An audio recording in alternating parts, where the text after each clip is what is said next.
వచ్చే ప్రపంచ కప్ ఫైనల్లో ఓటమి తర్వాత వరుసగా జరిగిన పరిమిత ఓవర్ల క్రికెట్ సిరీస్లో భారత ఆధిపత్యం ప్రదర్శించింది.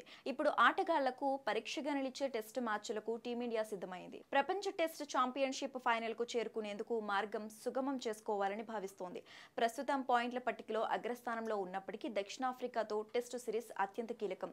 ఇప్పటి వరకు సఫారీ గడ్డపై భారత్ ఒక్కసారి కూడా టెస్టు సిరీస్ సొంతం చేసుకోలేదు. దాన్ని అధిగమించాలని టీమిండియా భావిస్తోంది. ఇక WTC మూడో సీజన్లో 2025 మార్చి నాటికి తొలి 2 స్థానాల్లో నిలిచిన జట్లు ఫైనల్లో తలపడతాయి. ఇప్పటికే వరుసగా 2 సార్లు ఫైనల్కు చేరిన టీమిండియా విజేతగా మాత్రం నిలవలేదు. ముచ్చటగా మూడోసారి ఫైనల్కు చేరి WTC గదను సొంతం చేసుకోవాలనేది భారత లక్ష్యం. దానికోసం వచ్చే 77 రోజుల వ్యవధిలో టీమిండియా 7 టెస్టుల్లో తలపడనుంది. దక్షిణాఫ్రికాతో 2 టెస్టులు, ఆ తర్వాత ఇంగ్లాండ్తో 5 టెస్టుల సిరీస్ ఆడనుంది. ఇందులో సిరీస్తో పాటు ఎక్కువ టెస్టులను గెలిస్తేనే భారత్కు WTC పాయింట్ల పట్టికలో అగ్రస్థానం కొనసాగించేందుకు అవకాశం ఉంటుంది.